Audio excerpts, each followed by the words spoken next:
Assalamualaikum warahmatullahi wabarakatuh. Halo, apa kabar teman-teman semuanya? Selamat datang di channel SVU. Ya, mudah-mudahan semua driver online, ya, khususnya Grab bike ya, ataupun Grab car, kita semuanya diberikan kesehatan ya. Amin ya rabbal alamin. Oke, sebelum kita ke pembahasan ya video ini ya, mohon bantu channel saya ini ya dengan cara subscribe. Satu subscriber itu sangat berguna ya, sangat bermanfaat buat perkembangan channel saya. Oke teman-teman semuanya, di video kali ini saya akan bahas ya atau sharing ya. Ini sistemnya sharing ya teman-teman semuanya. Kalau misalkan di penjelasan saya ya ataupun di penyampaian saya nanti ada kekurangan, mohon saling mengkoreksi ya. Silakan teman-teman semuanya menambahkan ataupun mengkoreksi apa yang kurang di penyampaian dalam video ini, yaitu ketik di kolom komentar ya. Yang penting nggak merugikan satu sama lain, kita saling berbagi manfaat aja ya. Oke, yang pertama yang akan saya bahas adalah ini yang paling penting ya menurut saya ya, yang sudah saya alami, itu penyebab kita nggak mendapatkan orderan ya, atau bahasa sekarang itu bahasa ujungnya anyep ya. Itu yang pertama adalah yang paling mempengaruhi, satu itu dompet kredit ya. Kenapa saya katakan dompet kredit? Dompet kredit ini kalau kita tarik secara aturan dari Grabnya ya, ini minimal 10.000 ya. Untuk mendapatkan orderan itu minimal ada saldo 10.000. Nah, saya pernah tanya di live chat, soalnya ketika saldo dompet kredit saya 10.000, lalu masuk orderan yang pembayarannya non tunai, lalu masuk pembayaran yang metode pembayarannya adalah tunai, dan lokasinya atau ordernya itu titiknya jauh, otomatis akan terpotong otomatis ya dari tarifnya berapa, nantinya juga akan dipotong otomatis buat Grabnya. Nah, jadi ketika penurunannya jauh dan biasanya itu lebih dari 10.000, secara otomatis saldo dompet kredit kita tuh minus ya. Nah, ini yang saya katakan bisa ada, dan ini yang menutup kemungkinan ya akun teman-teman semuanya tidak mendapatkan orderan sama sekali. Bisa mendapatkan orderan tapi nggak semaksimal ketika dompet kredit teman-teman semuanya ada isinya. Dan saya pernah coba juga top up di atas 50.000. Memang sekarang kalau pembayaran non tunai itu dompet kredit kita nggak terpotong karena sudah otomatis kepotong dari OVO-nya penumpang ya. Jadi di dompet kredit driver kita, akun driver kita itu nggak kepotong itu, kecuali ketika ada pembayaran yang secara tunai, itu nanti akan potong otomatis dari saldo dompet kredit kita. Nah, yang paling bikin anyep, yang paling bikin kadang kita secara nggak sadar itu orderan GrabFood ya. Ini yang teman-teman semua harus perhatikan. Kalau orderan GrabBike, taruhlah potongannya hanya berapa, kalaupun emang tarifnya misalkan jaraknya jauh ya, 50.000 atau tarifnya misalkan 50.000 atau 40, itu paling hanya kepotong sekitar 10.000 atau 6.000-an lah ya, kurang lebih segitu. Tapi yang bikin paling teman-teman kadang nggak sadar itu adalah GrabFood-nya. GrabFood misalkan orderan atau total pembayaran taruh di atas 70, di atas 80, sedangkan dompet kredit teman-teman semuanya kosong, ataupun dompet dompet tunainya itu juga nggak seberapa ya, karena udah ketarik sih. Nah, itu yang nanti itu malah dibikin minus ya, dan otomatis saldo dompet kredit itu langsung nol, ketarik semuanya, bahkan bisa mengurangi di saldo tunai kita ya, yang nanti kita bisa ditarik tunai. Itu yang perlu teman-teman tahu. Jadi kalau misalkan emang habis narik GrabFood ya, habis dapat orderan GrabFood lalu pembayarannya tunai, itu teman-teman langsung cek dompet kreditnya ya, pasti nol ya. Saya katakan kalau ordernya di atas 100 atau 70, lalu dompet kredit teman-teman semuanya di bawah 50, saya pastikan nol. Dan itu ya pernah saya alami karena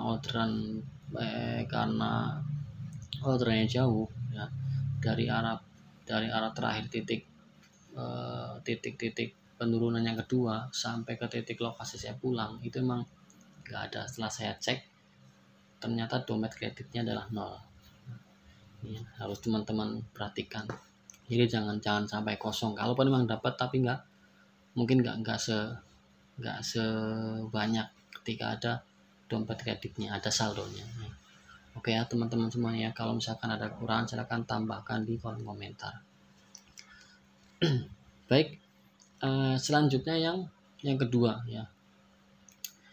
Yang kedua ini adalah teman-teman harus perhatikan juga di uang modalnya. Ya.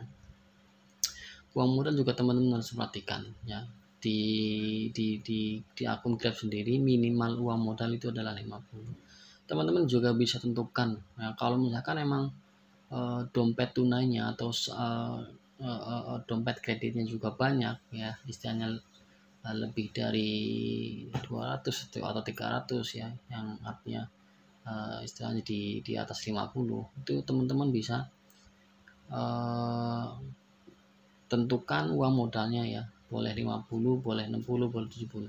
Tapi saya sarankan uang modalnya itu tidak terbatas ya, artinya teman-teman siap ya, teman-teman tuh ketika nantinya ada orderan yang ini biasanya tuh ya, yang sering banyak tuh GrabFood ya. Ketika ada orderan GrabFood masuk, berapapun total pemesanannya ya, berapapun jumlah pemesanannya, apalagi dengan pembayaran tunai ya, ketika setting uang modal teman-teman semua tidak terbatas, saya yakin orderan itu akan masuk ya, berapapun jumlahnya. Coba teman-teman tes ya, berapapun total pemesanan untuk GrabFoodnya ya, karena akun uang modal teman-teman yang sudah diatur ya, tidak terbatas, pasti masuk ya, pasti masuk. Cuman setelah itu teman-teman pasti minus ya, saldo dompet kreditnya akan ada notifikasi minus ya. Dan setelah teman-teman semuanya juga top up saldo, nanti otomatis akan langsung dibayari. Oke ya. Ya, jadi yang pertama tadi teman-teman harus perhatikan yaitu dompet kredit ya, jangan sampai nol. Kalau misalkan nol segera diisi ulang, bisa dari dompet tunai ya, atau bisa juga dari OVO ya, yang teman-teman bisa transfer. Yang kedua tadi adalah yang kedua adalah uang modal. Oke, yang terakhir ya. Yang terakhir yang perlu teman-teman perhatikan adalah jangan sering-sering meng-cancel ya. Jangan pilih-pilih orderan. Kenapa saya katakan seperti ini? Karena ibaratnya gini, ketika Grab memberikan orderan ya, misalkan kepada si A, lalu si A melihat lokasinya terlalu jauh ya, ataupun dengan alasan apapun lah ya, kemudian membatalkan pemesanan tersebut, otomatis yang memberi atau dari pihak Grab, oh ini si A dikasih kok malah dibatalin. Nah kan pertanyaan, lu dikasih, lu gue kasih orderan tapi nggak mau, ya udahlah besok nggak dikasih lagi, besok nggak gue kasih lagi, gitu logikanya ya. Apalagi sampai membatalkan dengan tanpa alasan yang nggak masuk akal itulah ya, dan sering-sering membatalkan. Istilahnya dalam sehari itu tingkat penyelesaiannya kurang dari 50% loh ya. Itu sangat ngaruh ya, sangat ngaruh sekali, bikin akun teman-teman cuma itu aja. Paling enggak yang saya perhatikan, yang saya pernah alami, kalau dalam seminggu itu tingkat penyelesaiannya, atau dalam sehari tingkat penyelesaiannya 80-70 itu masih bisa. Yang penting teman-teman jangan di bawah 50 ya. Saya pernah membatalkan satu, jadi sehari itu tingkat penyelesaiannya 90%, dan itu akan menjadi akumulasi selama seminggu ya, selama seminggu tetap 90%, karena satu kali saya batalkan, tapi tetap tetap saya itu orderan tetap masuk setiap harinya ya, kalaupun emang eh, nggak nggak sebanyak, karena saya hanya online di waktu-waktu tertentu saja, nggak seharian full gitu ya. Oke, jadi untuk penutup di video kali ini ya, kesimpulannya teman-teman harus harus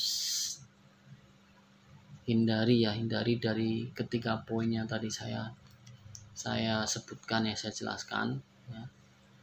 Kemudian ikhtiar usaha ya semaksimal mungkin. Kalau misalkan hari ini anyep ya, kita doakan mudah-mudahan berikutnya juga bisa mendapatkan orderan yang lebih banyak ya. Intinya kalau teman-teman semuanya semangat ya, nggak banyak mengeluh, berapapun yang teman-teman dapat harus tetap bersyukur ya. Kalau orang bersyukur itu pasti akan ditambah terus ya, dan besoknya akan semangat terus. Beda kalau orang mengeluh, lah saya hari ini nganyep lah, besok malas narik. Nah itu kan akhirnya dampak dari kita mengeluh seperti itu, karena hari ini anyep, besoknya malah malas. Beda kalau orang yang bersyukur, kalau berterima kasih, saya dapat segini ya, mungkin besok saya bisa dapat lebih banyak lagi ya. Jadi tetap semangat on beat. Oke, gitu aja teman-teman semuanya ya. Kalau ada yang kurang atau kalau misalkan ada penambahan, silakan teman-teman ketik di kolom komentar, kita sharing bersama-sama ya. Kita apa namanya, gacor bersama-sama. Oke, sekian dari saya. Assalamualaikum warahmatullahi wabarakatuh. Oke, semoga bermanfaat.